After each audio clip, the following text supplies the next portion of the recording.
Hello everyone, welcome to Achiever Point. आज हम लोग लेसन 3 ह्यूमन रिप्रोडक्शन मानव जनन का अध्ययन करेंगे। इस चैप्टर में हम लोग ये पढ़ेंगे कि मनुष्य किस प्रकार से जनन करते हैं और अपने समान संतान उत्पन्न करते हैं। मनुष्य में कौन से अंग जनन अंग का कार्य करते हैं, चलिए देखते हैं। मनुष्य लैंगिक जनन करते हैं। लैंगिक जनन में दो चीज़ों की आवश्यकता होती है। कौन कौन से? नर युग्मक और मादा युग्मक। नर युग्मक और मादा युग्मक। नर युग्मक नर से और मादा युग्मक मादा से, फीमेल मेल।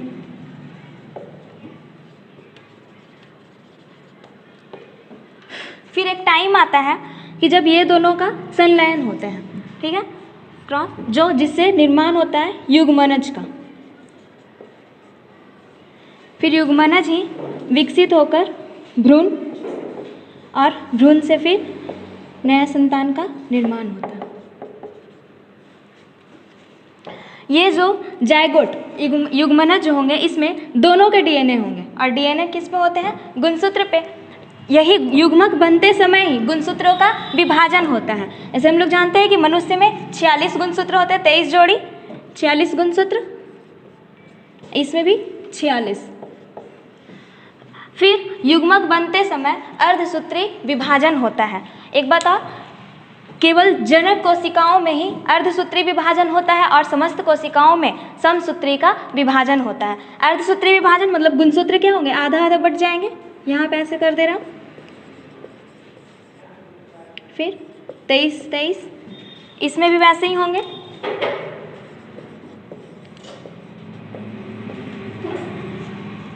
फिर एक इससे और एक इससे मिलकर कंप्लीट हो जाएंगे 46। अभी हम सिर्फ एक का काम है तो एक हटा दे रहा है यहाँ से।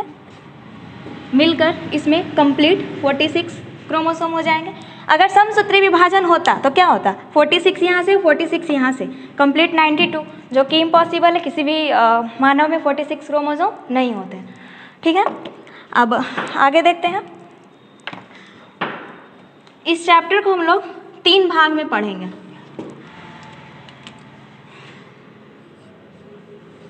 निषेचन,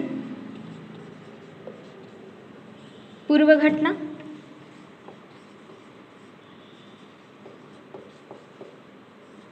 प्री फर्टिलाइजेशन इवेंट,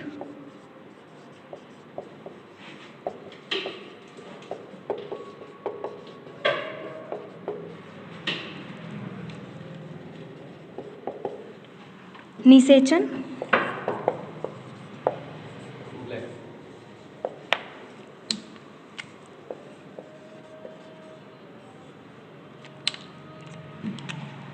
फर्टिलाइजेशन,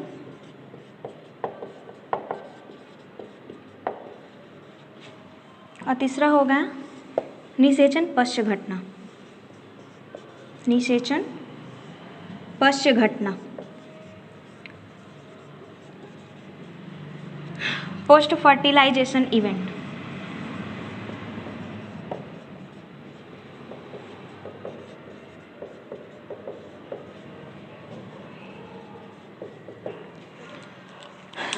निषेचन मतलब मेल गैमेट और फीमेल गैमेट का फ्यूजन। इससे पहले क्या होता होगा?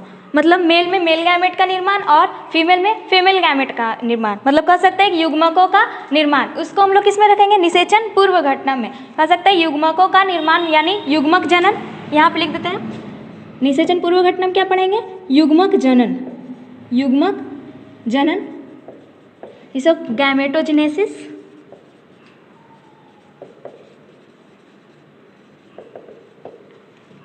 युग्मक जनन मेल में नर युग्मक का निर्माण। नर युग्मक होता है स्पर्म, कह सकते हैं स्पर्मेटोजेनेसिस। स्पर्मेटोजेनेसिस,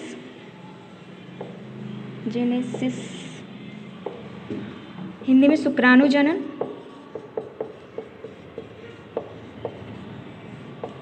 और फीमेल में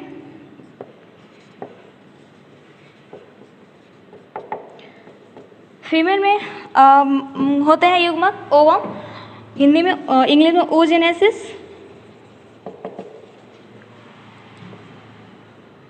अंडजनन, उसके बाद फिर निषेचन पश्च घटना में। ठीक है, तो अभी हम लोग स्टार्ट करेंगे युग्मक जनन। युग्मक जनन में कौन सा पहला, स्पर्मेटोजेनेसिस। तो इसको पढ़ने से पहले हम लोग ये देखेंगे कि शुक्राणु जनन कौन से अंग में होता है, पहले उसका स्ट्रक्चर देखेंगे। इस वीडियो में आज हम लोग देखेंगे ये दोनों का स्ट्रक्चर, मेल और फीमेल का। फिर इसके जो नेक्स्ट वीडियो होगा उसमें हम लोग फिर ये शुक्राणु जनन और अंड जनन, फिर नेक्स्ट वीडियो में निषेचन और निषेचन पश्च घटना। तो स्टार्ट करते हैं, अब इसका स्ट्रक्चर देख लेते हैं पहले।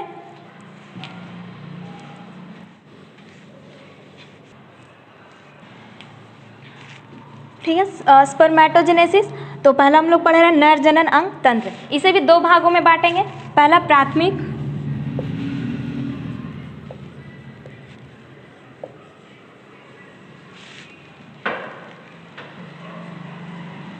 प्राथमिक लैंगिक अंग,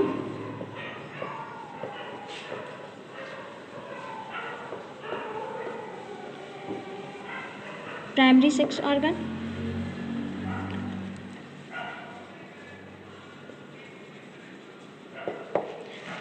प्राथमिक लैंगिक अंग जो होते हैं मुख्य अंग होते हैं, इसी में नर युग्मक का निर्माण होता है। प्राथमिक लैंगिक अंग होते हैं वृषण, इसे इंग्लिश में टेस्टिस। ये एक जोड़ी पाई जाती है और बाकी जो होते हैं वो सहायक होते हैं, वो केवल जनन में सहायक होते हैं। द्वितीयक या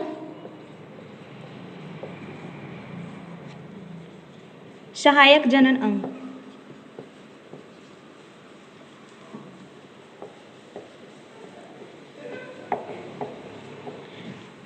एक्सेसरी और सेकेंडरी सेक्स ऑर्गन।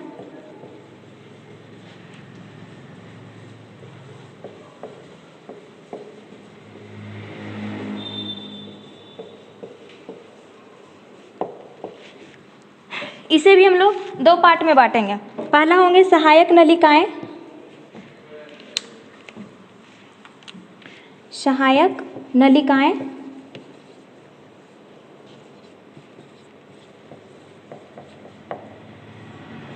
और दूसरा हो जाएंगे सहायक ग्रंथि, सहायक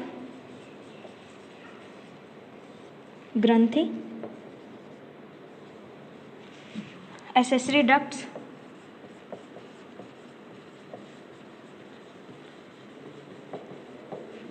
एक्सेसरी ग्लैंड्स,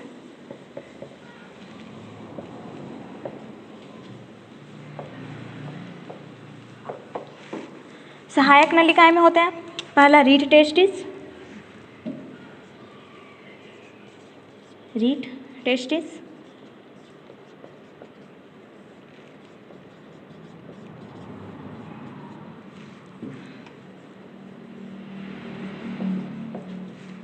शुक्रवाहिका,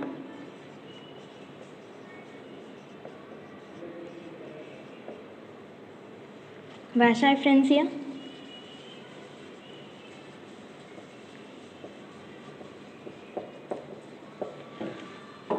तीसरा हो गया अधिवृषण,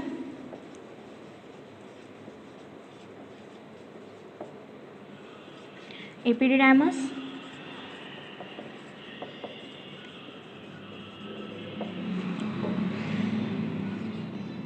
चौथा हो गया शुक्रवाहिनी,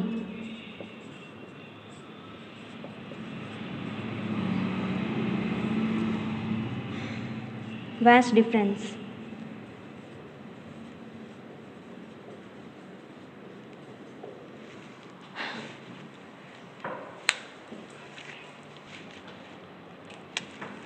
सहायक ग्रंथि भी तीन होते हैं, यहाँ से लिख दे रहे हैं। पहला हो गया शुक्राशय, इसे सेमिनल वेसिकल कहते हैं, सेमिनल वेसिकल। दूसरा हो गया प्रोस्टेट ग्रंथि,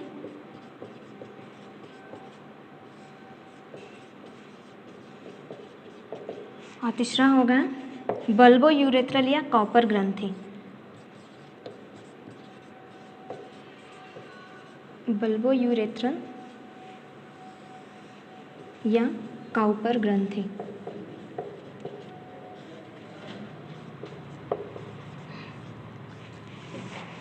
इसको सीरियल वाइज याद कर लेंगे, एक बार फिर से देख लेते हैं।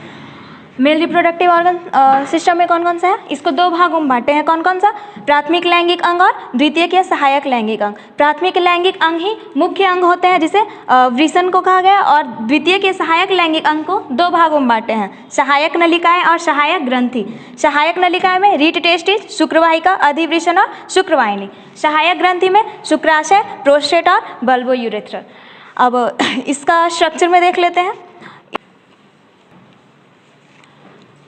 वृषण थैलीनुमा स्ट्रक्चर से घिरे होते हैं जिसे कहते हैं वृषण कोश, स्क्रोटम। ये शरीर से बाहर स्थित होता है, इसलिए ताकि शरीर के टेम्परेचर से 2 से 3 डिग्री सेल्सियस इसका कम हो, ताकि युग्मक जनन स्पर्मेटोजेनेसिस की क्रिया आसानी से हो सके। ठीक है, अभी हम लोग सिर्फ एक वृषण को देखते हैं यहाँ पे।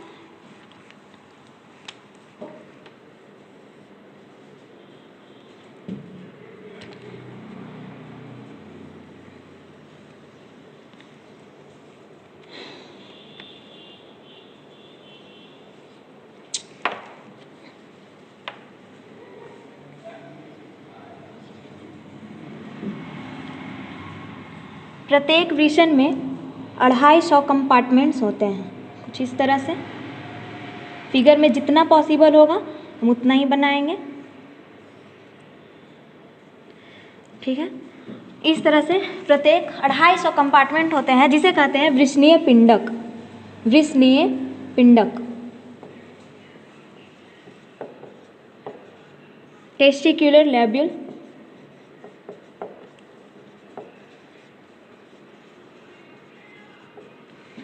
प्रत्येक वृषणीय पिंडक में 1 से 3 नलिकाएं होती हैं इस तरह से, जिसे कहते हैं शुक्रजनक नलिका।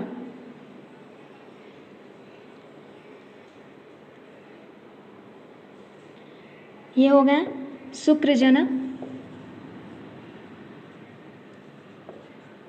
शुक्रजन नलिका।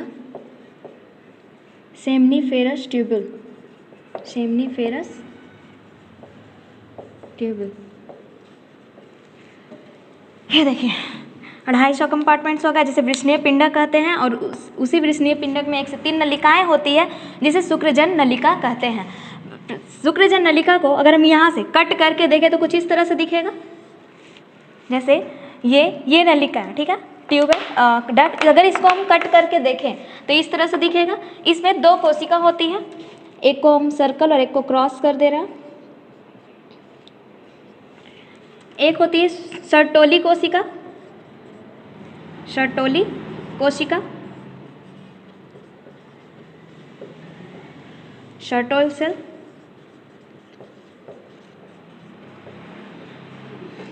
और दूसरा होते हैं शुक्रजन कोशिका।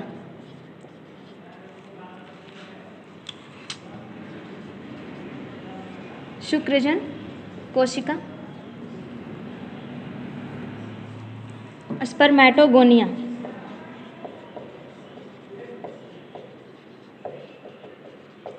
शुक्रजन कोशिका से ही शुक्राणुओं का निर्माण होता है, और सर्टोली कोशिका विकसित हो रहे शुक्राणुओं को पोषण प्रदान करता है।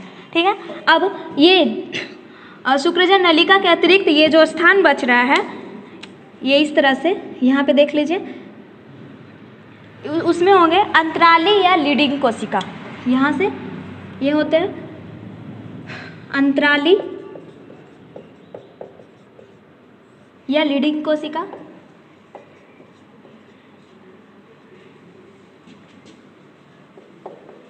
अंतराली या लीडिंग कोशिका मेल सेक्स हार्मोन्स, नर लिंग हार्मोन का निर्माण करते हैं। नर लिंग हार्मोन कौन कौन से होते हैं, यहाँ पे लिख दे रहे हैं। टेस्टोस्टेरोन, टेस्टोस्टेरोन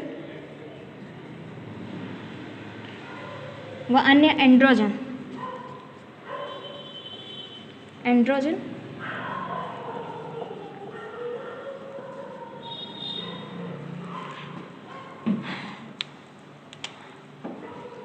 शुक्रजन नलिका यहाँ से खुलती है रीट टेस्टिस में। शुक्रजन नलिका यहाँ से रीट टेस्टिस में खुलती है। रीट टेस्टिस फिर शुक्रवाहिका में, शुक्रवाहिका में, फिर ये शुक्रवाहिका अति कुंडलित स्ट्रक्चर यहाँ से,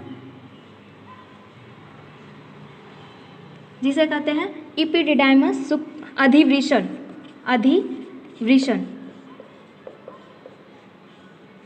फिर अधिवृषण एट लास्ट शुक्रवाहिनी में, शुक्रवाहिनी में खुलती है। इसी प्रकार से इसी रास्ते शुक्राणु भ्रमण करते हैं, फिर वो यूरेथ्रा के थ्रू रिलीज कर जाते हैं। एक बार फिर से देख लेते हैं। वृषणीय पिंडक, वृषणीय पिंडक में 1 से 3 नलिकाएं होती है, जिसे कहते हैं शुक्रजन नलिका। शुक्रजन नलिका में 2 प्रकार की कोशिका होती है, शर्टोली कोशिका और शुक्रजन कोशिका। शुक्रजन कोशिका से ही शुक्राणुओं का निर्माण होता है और शर्टोली कोशिका उसे पोषण प्रदान करती है। फिर उसके अतिरिक्त जो स्थान बचता है उसमें अंतराली या लीडिंग कोशिकाएं होती हैं, वो नर लिंग हार्मोन का निर्माण करते हैं। कौन कौन? टेस्टोस्टेरोन व अन्य एंड्रोजन। फिर यहाँ से शुक्रजन नलिका खुलती है रीट टेस्टिस में, रीट टेस्टिस से फिर शुक्रवाहिका, शुक्रवाहिका से फिर अधिवृषण और फिर अधिवृषण से वो शुक्रवाहिनी, इसी रास्ते वो भ्रमण करती हैं। ठीक है, और फिर ये तो हो गया जैसे हम लोग प्राथमिक लैंगिक अंग में पढ़े थे टेस्टिस। फिर द्वितीयक या सहायक लैंगिक अंग में कौन कौन सा? सहायक नलिकाएं और फिर सहायक ग्रंथि। यहाँ पे तो हम लोग सिर्फ सहायक नलिकाएं देखते हैं। फिर सहायक ग्रंथि में कौन कौन थे? प्रोस्टेट, शुक्राशय और बल्बोयूरेथ्रल या कॉपर ग्रंथियाँ।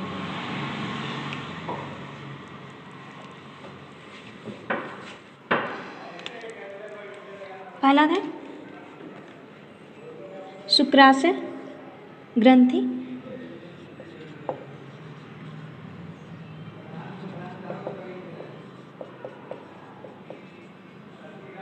सेमिनल वेसिकल,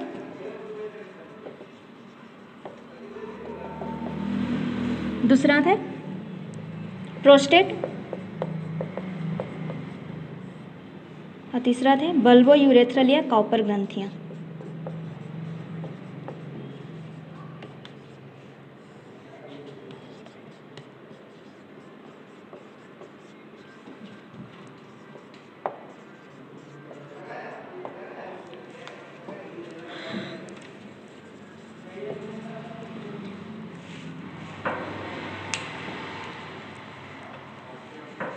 शुक्राशय ऐसी ग्रंथि है जो जोड़ी में पाई जाती है।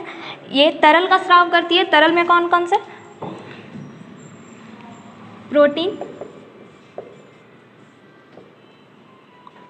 फ्रुक्टोज और प्रोटाग्लैंडिन्स।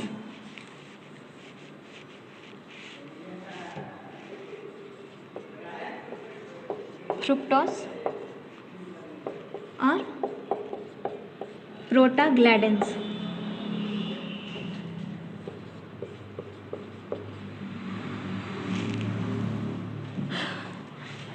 प्रोस्टेट ये भी तरल का ही स्राव करती है। वो एक दूधिया क्षारीय पदार्थ का स्राव करती है जो अम्लीयता को निष्प्रभावी कर देता है। यदि यह निष्प्रभावी नहीं करेगी तो स्पर्म क्या हो जाएंगे? इनफर्टाइल हो जाएंगे। और ये दोनों प्रोस्टेट और शुक्राशय वीर्य सीमेन का अधिकांश भाग बनाते हैं। ये दोनों से जो केमिकल सब्सटेंस जो निकलता है, स्रावित होता है, वो दोनों ही मिलकर ये सीमेन वीर्य का निर्माण करते हैं।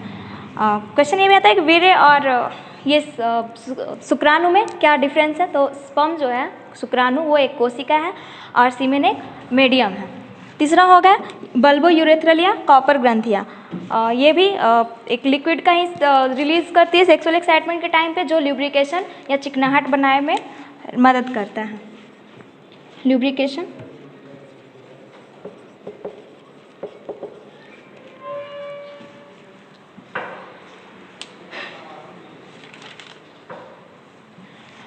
ये आज हम लोग complete male reproductive organ system का देखे हैं। अगला हम लोग देखेंगे फीमेल रिप्रोडक्टिव सिस्टम। ठीक है, तो इसको इरेज करते हैं। अभी दूसरा हम लोग का है मादा जनन अंग।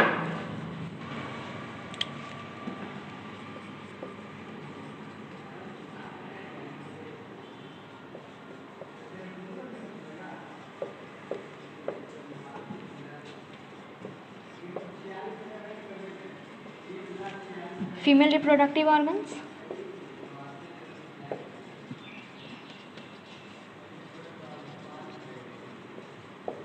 इसको भी दो भागों में बांटेंगे। पहला प्राथमिक लैंगिक अंग, प्राथमिक लैंगिक अंग। प्राथमिक लैंगिक अंग इसमें अंडाशय होते हैं, ओवरी, जिसमें मादा युग्मक ओवम का निर्माण होता है। कौन से? अंडाशय, ओवरी। दूसरा हो गया द्वितीयक या सहायक अंग,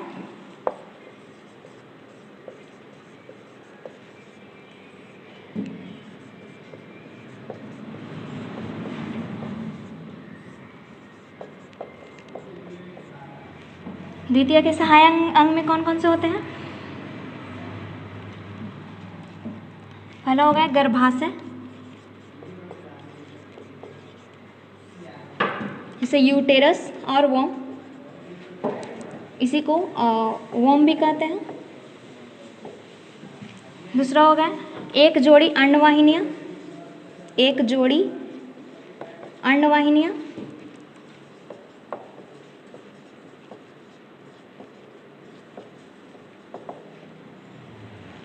से फैलोपियन ट्यूब।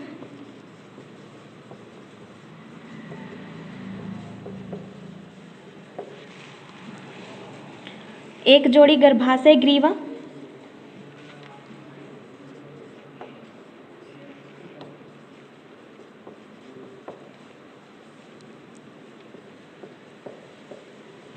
सर्विक्स।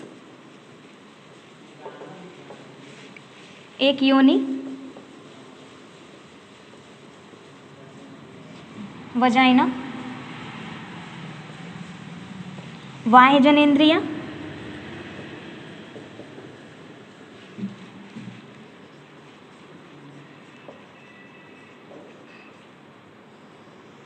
एक्सटर्नल जेनिटिलिया,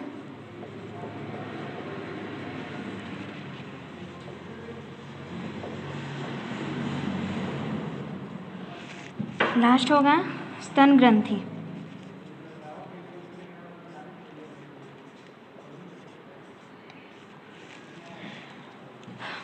पहले इसे आप याद कर लेंगे कौन कौन सा प्राथमिक लैंगिक अंग में होगा है? अंडाशय, ओवरी, और द्वितीय के सहायक लैंगिक अंग में कौन सा? गर्भाशय, एक जोड़ी अंडवाहिनियां, एक जोड़ी गर्भाशय ग्रीवा, एक योनि, वाह्य जनेंद्रिय और स्तन ग्रंथि। अब हम इसको स्ट्रक्चर में देखते हैं, फिगर में। इसको भी इरेज कर रहे हैं।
ये देखिए यहाँ से, ये हो गया गर्भाशय, यूट्रस, ये हो गया अंडवाहिनियाँ, ये हो गया अंडाशय, ओवरी, अंडवाहिनी,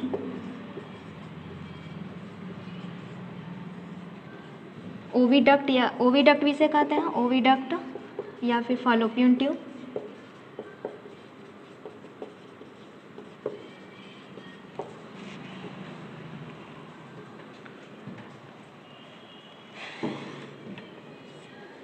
वजाइना, योनि। ठीक है, यहाँ से देखिए ये 4 भाग में बतलाया था पहले, योनि, गर्भाशय, अंडाशय और अंडवाहिनियाँ। यहाँ से ये हो गया प्राथमिक लैंगिक अंग जिसमें मादा युग्मक ओवा का निर्माण होता है। फिर यहाँ से ये देखिए अंगुलीनुमा जो संरचना दिख रहा है अंडवाहिनी, अंडवाहिनी को पहले 4 भाग में बांटते हैं। कौन कौन? ये हो गया फिम्बरी, हिंदी में इसको झल्लरी कहते हैं। दूसरा हो गया एम्पुला,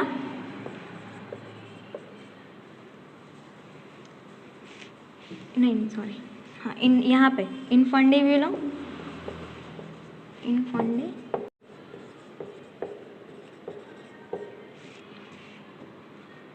यहाँ पे हो गया एम्पुला तीसरा भाग,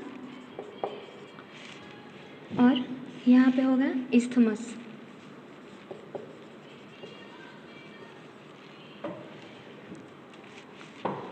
यहाँ पे देखिए, यहाँ पे ओवम का निर्माण होगा। फिर ये उंगली नुमा जो संरचना दिख रहा है, फिंगर लाइक स्ट्रक्चर, जिसे झलरी फिम्बरी कहते हैं, ये इस ओवम को कैच कर लेगा और पहुंचाएगा एम्पुला और इस्थमस के मध्य में, जिसे कहेंगे एम्पुलरी इस्थमस जंक्शन पे। कहाँ पे? एम्पुलरी इस्थमस जंक्शन पे। यहीं पे निषेचन की क्रिया भी होती है, यहीं पे अंडाणु शुक्राणु से मिलते हैं।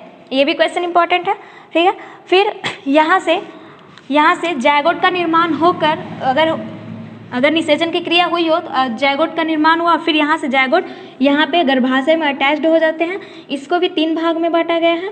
कौन कौन से? पेरीमेट्रियम, मायोमेट्रियम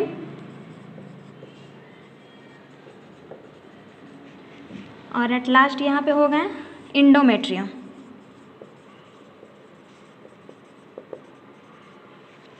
हाँ, गर्भाशय के 3 स्तर, पेरीमेट्रियम, मायोमेट्रियम और इंडोमेट्रियम। ये सब में इंग्लिश याद रखिएगा, एम्पुला, इस्थमस, फिम्बरी, ठीक है। फिर यहाँ पे जब अटैच्ड होंगे और फिर ये पेरीमेट्रियम और मायोमेट्रियम ये प्रेगनेंसी के वक्त पे कार्य करती है। बच्चे को जन्म देते समय ये सिकुड़ना और फैलना, कॉन्ट्रैक्ट और एक्सपैंड का कार्य करती है, जिससे आसानी से हो सके। और इंडोमेट्रियम ये हर महीने इसका निर्माण होती है, टूटती है और बिखरती है। टूटने के बाद फिर ये मंथली जो ब्लीडिंग होती है उसके थ्रू ये रिलीज कर जाती है। तो ये कंप्लीट स्ट्रक्चर था फीमेल रिप्रोडक्टिव ऑर्गन का। अब आगे हम लोग देखेंगे कि इसमें ओवम का निर्माण किस प्रकार से होता है और मेल में स्पर्म का किस प्रकार से निर्माण होता है। तो आज का इतना ही रहने देते हैं। नेक्स्ट वीडियो में हम लोग युग्मक जनन का क्रिया को देखेंगे। आशा करते हैं आपको समझ में आया होगा। अगर वीडियो हमारा अच्छा लगा हो तो लाइक कर दें, चैनल को सब्सक्राइब कर दें। Thank you.